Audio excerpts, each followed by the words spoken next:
Everything's good, George, man. You're right. It's been a while that we've talked on record. We've spoken a little bit off record, but it's good to be back on record with you, man. Well, what have you been up to lately? What's going on? Oh, working, kids, competitive cheer. You know all about that. So, and once again, much appreciated your contribution, man. I don't want that to go unnoticed. But I'm just working, kids, the basic, man, the same old same. Basics of life. But boxing has been heating up. Last time we've been talking off record, but prior to us being on record, we didn't get to talk much about the Ryan Garcia Devin Haney situation. I want to touch on that first before we go into the fight coming up this week. What is your perspective on this Ryan Garcia situation? What a wild situation, man. In one sense, I want to believe the kid. In another sense, I don't think he's given us much to believe. I mean, if I'm going to tell you I purposely miss weight to have this cushion and, all these things, and, I troll all the time, and then I pop positive and I want to say, hey, guys, y'all got to believe me. That's a conflict of interest to me. I think if he would have been a little more genuine and honest, hell, even if he would have came out and said, man, I got to 143 and I hit a wall, I probably could have given more of a benefit of the doubt. But, right after he missed weight, he tweeted, like, I feel great. Then again, I got a 3-pound cushion. And I understand some of it is this new internet era we're in and content creator era. But at the same time, now you need mercy. And some people are looking at you kind of sideways because it's like, nah, man, everything you said was you were looking to get an edge. You were coming to win. You wasn't coming to, necessarily capture a title. And the people I see on him the harshest are pro fighters because they understand the magnitude of what cheating is in this sport. So wild situation. I see a lot of people saying, steroids don't prevent you from eating left hooks. I understand all that. Devin Haney fought a tactical, horrible fight in some degrees. That being said, if Ryan cheated, I think I still have Devin winning majority of the rounds. He just lost 10-8 rounds. So it's not like he got embarrassed. He got dropped a few times. At times he looked terrible trying to clinch, but I thought he won rounds 2 through 6. I thought he won a few between, 8 and 12. So if Ryan did do something illegal, it sucks because it taints the fight. It taints a great performance from him. But I guess we'll see May 22nd when the B sample is revealed. And let me ask you a point on that. Okay, so yeah, they say he may have tested positive, may have not, and whether he's trolling or what have you. The issue I have here, and most fighters are jumping on him, but how do you fail a test? Then they say it, and they said it came one of the first tests that it came back for nandrolone, which that is beyond. You've got to inject that. From what I've talked to numerous people, and then it comes back. He didn't test positive for nandrolone. If the VADA testing is supposed to be superior to anyone, and that's a voluntary anti-doping association, and I think Margaret Goodman is she is a pretty upstanding person.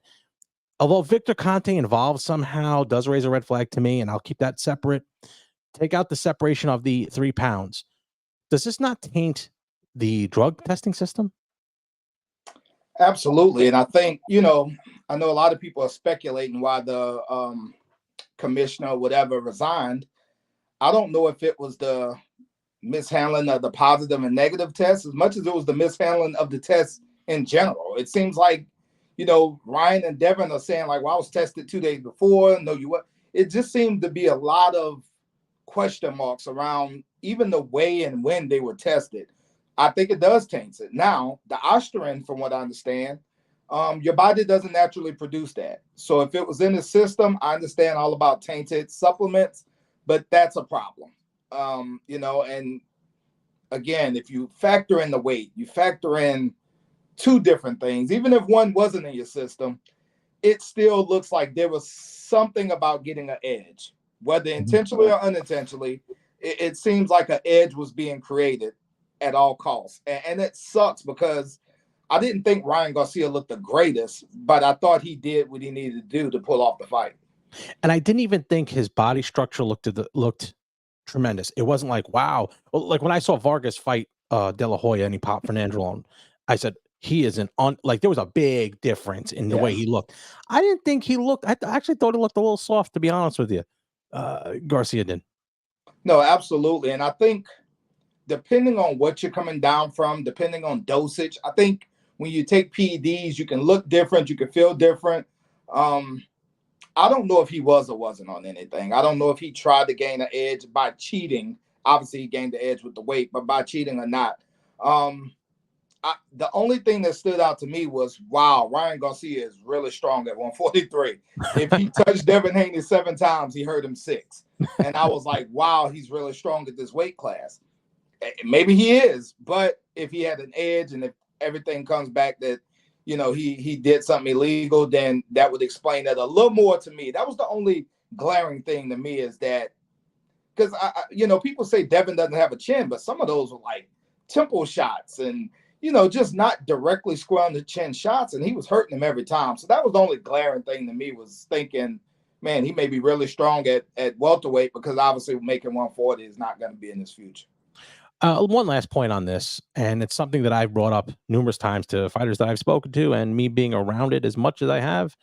Are we kidding ourselves and just saying that most of these fighters are kind of gaming the system a little bit?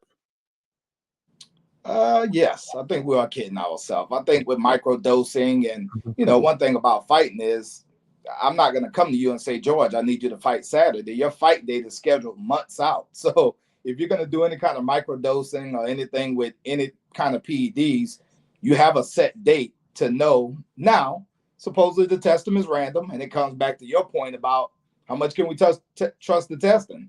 But your date is set in stone. And I think we've seen some weird pullouts and weird things happen in boxing that make you question what was going on. So no, absolutely. I think we are kind of fooling ourselves, and it's a gladiator sport, but at the same time, it's about wins and losses. And these guys will do, I won't say anything, but they'll do a lot to gain the advantage to make sure they're in the win column.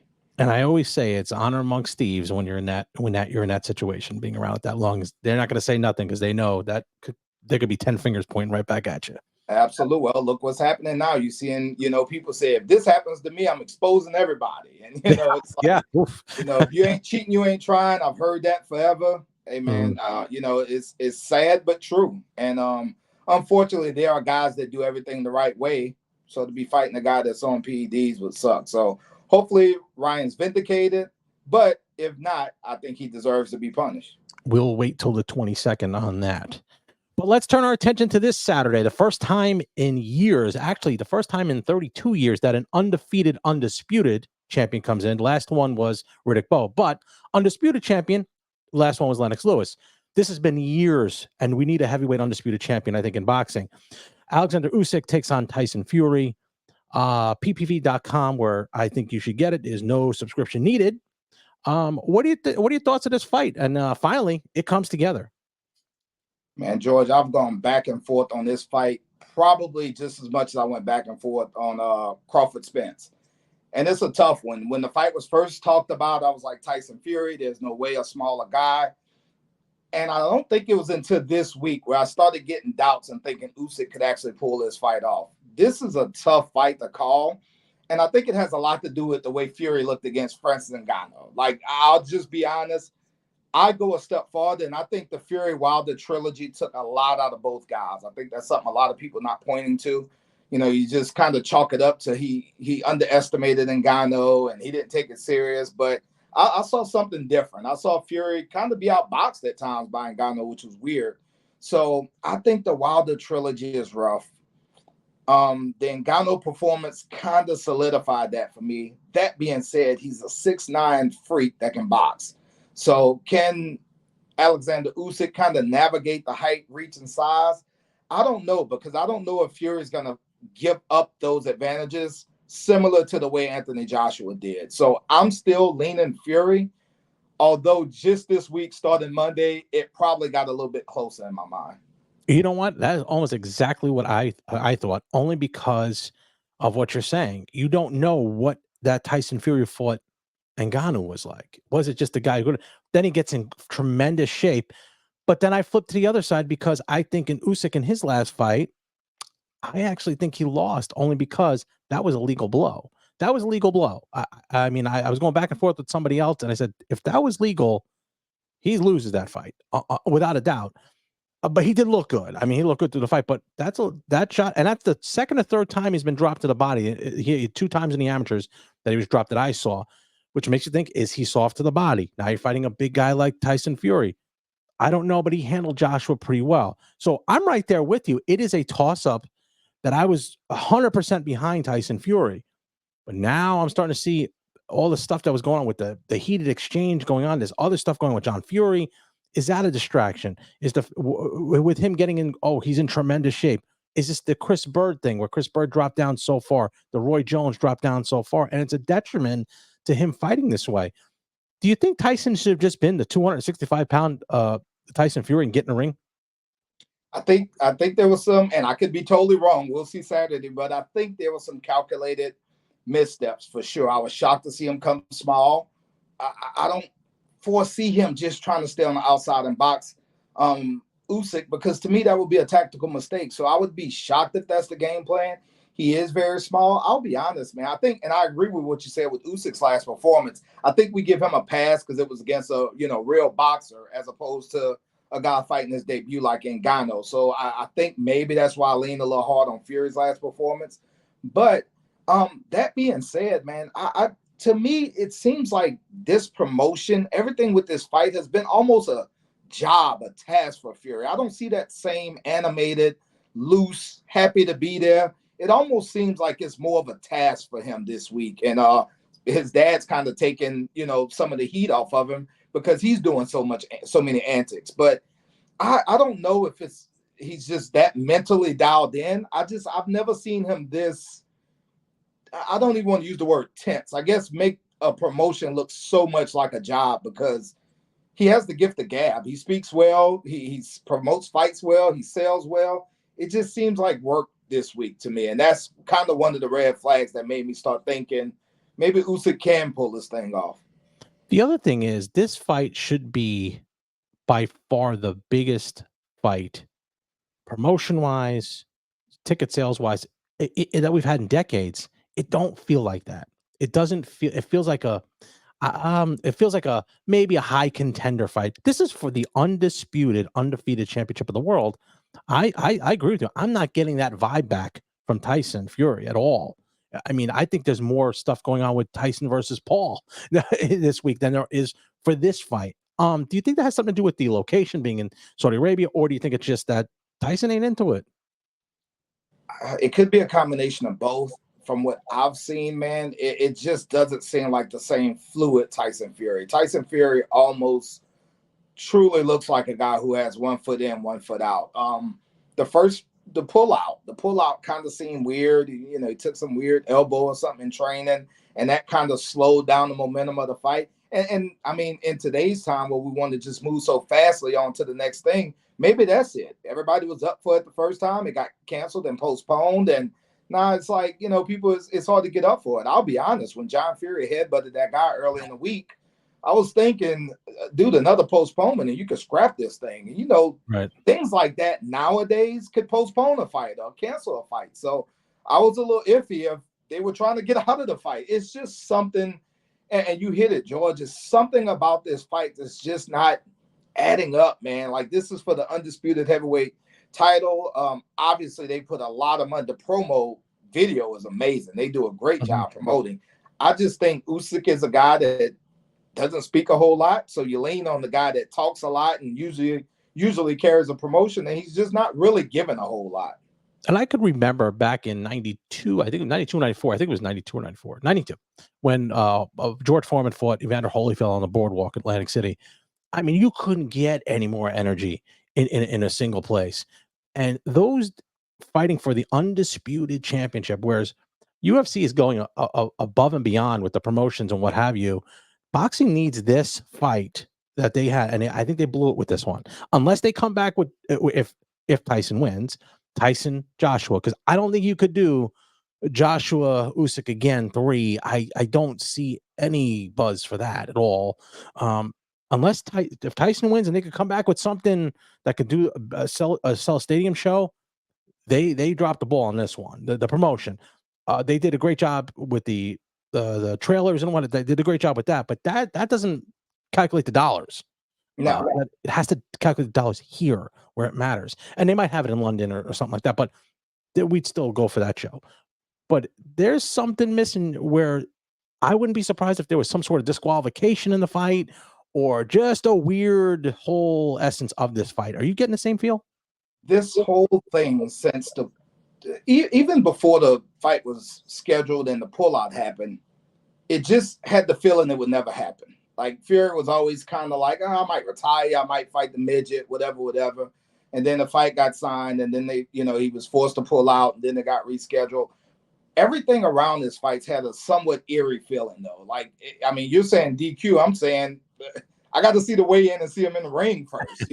It's one of those kind of feelings. Mm-hmm. I think the money's too big for anything crazy to happen.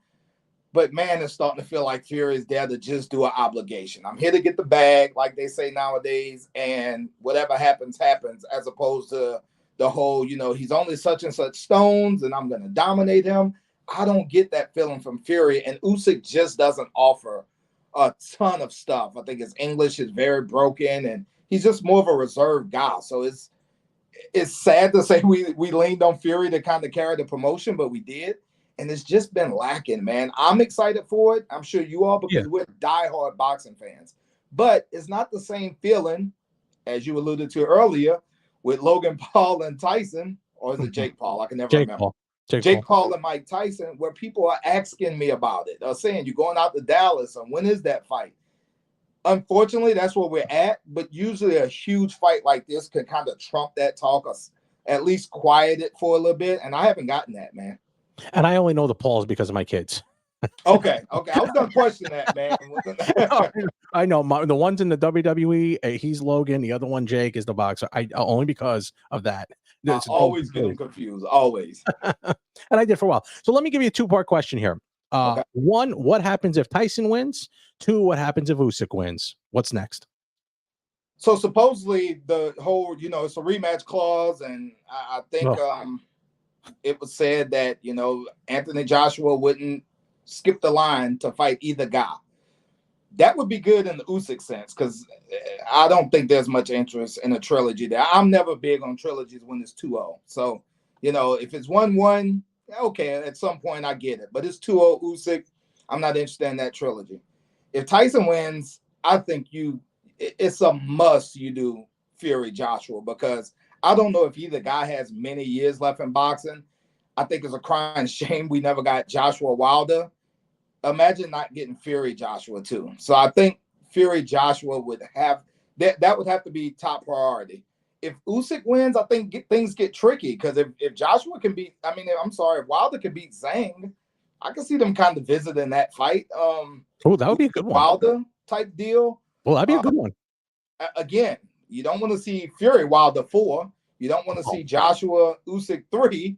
So I think if Usyk wins, it becomes tricky. If Fury wins, I think you almost have to run to the Joshua fight. Do you think that the Saudis would go again? Because I did see an interview with Turki Al-Sheikh said that he would honor the rematch for either or.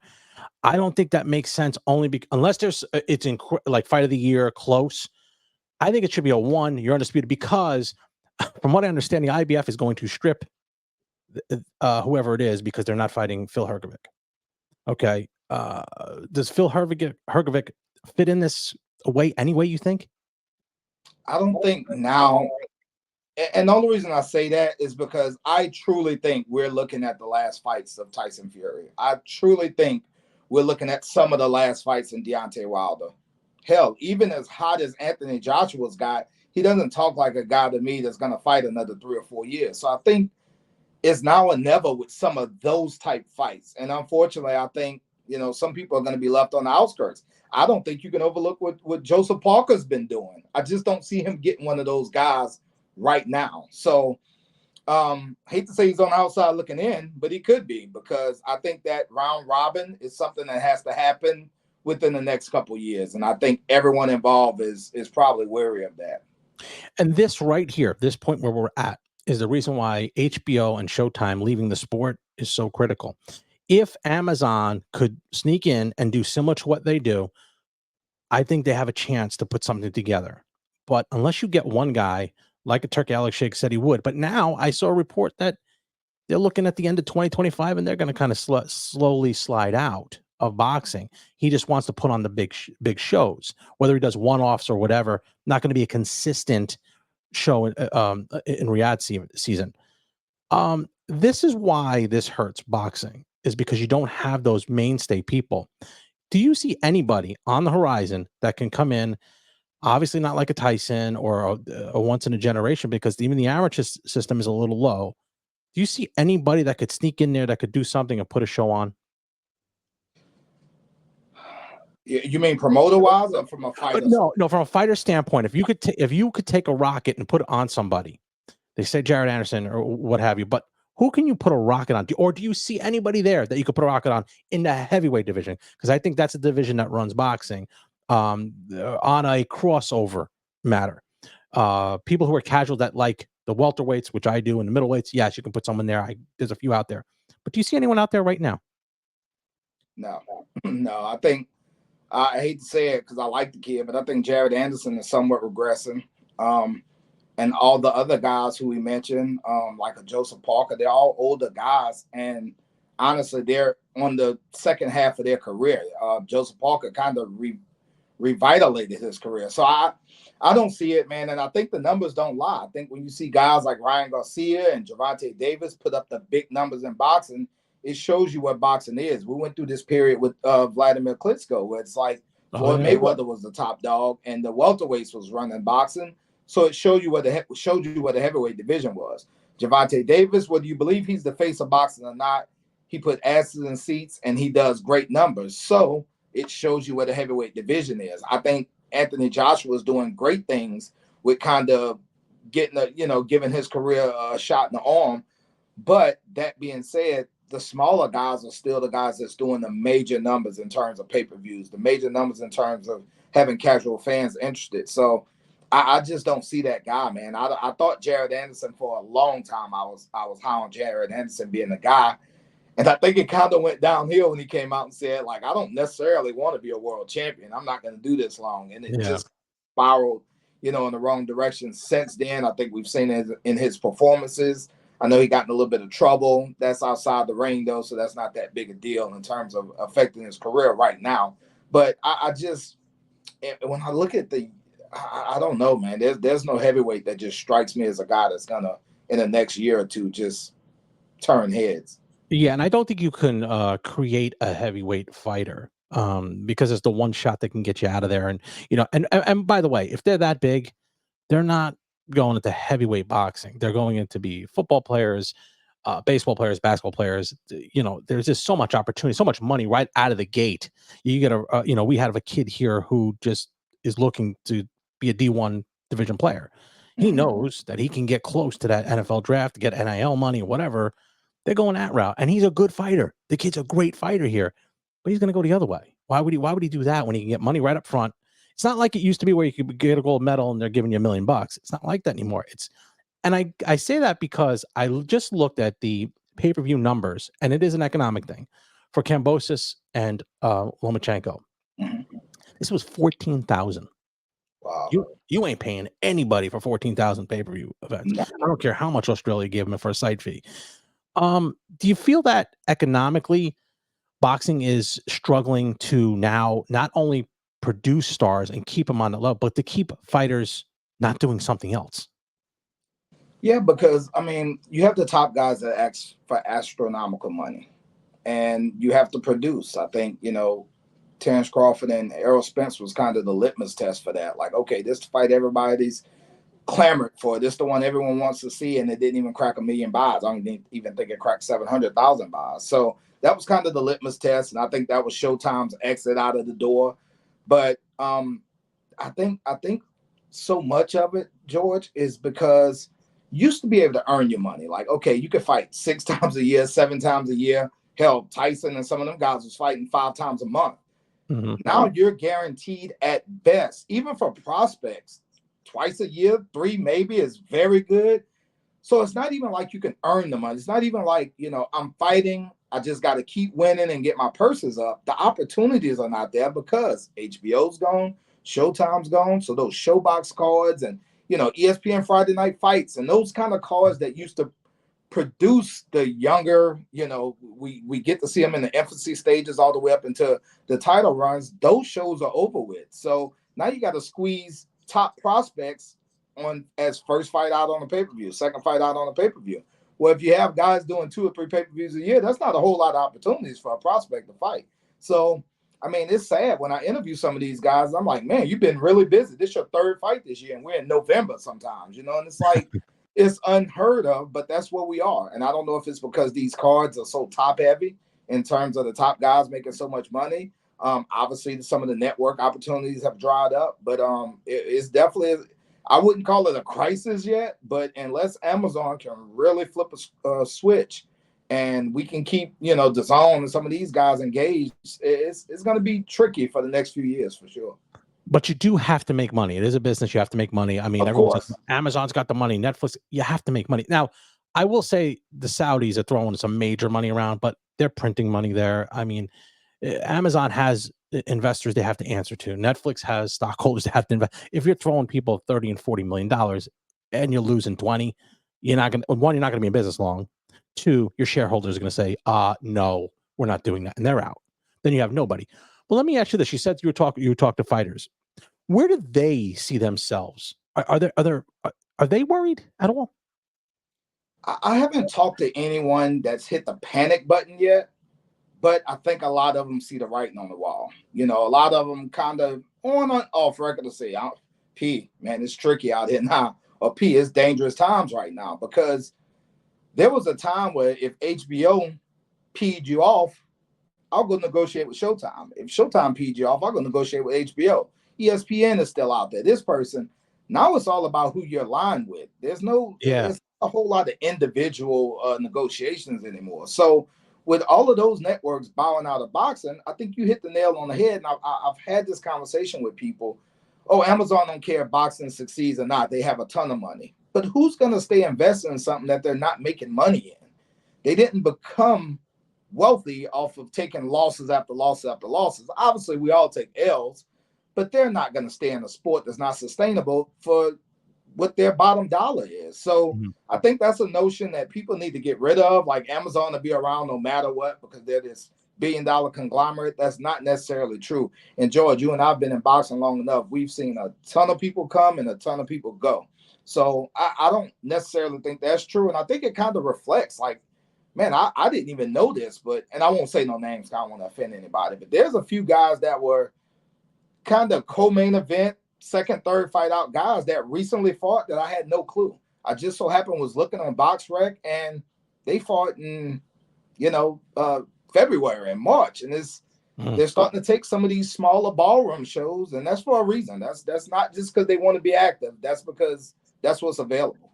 Right. And it was funny. I read a book not too long ago, and it was saying how, and it was the book was printed probably in 2000, and how these great companies are built. And I was reading it, and almost every company's out. Circuit City, Kmart. I mean, and they were saying how great they were, and their company was this. So this inevitable thing of, oh, they got money to spend, unless you have natural resources again, like the Saudis, the natural resource comes from the ground. They could, that's a different ball game. They have investors, they have stockholders, they have to make money. And to put it behind boxing, I mean, who thought WCW wrestling would go out because Ted Turner owned it? And then Ted Turner owns it, sells it, and they're like, no, we're out. We don't want this. This is losing money. So if you say boxing has got this inevitable money to do, it doesn't. And unless they turn it around here, you're going to see all these Saudi shows, and you're going to see everyone going elsewhere for money. Or unless these guys, these promoters who have the money, and not the money, the Saudis' money, but have the money to put these shows on, they got to work together. And if they don't, you're looking at a long drought here until finally you get a fight like this, and it still isn't promoted the way it should be promoted.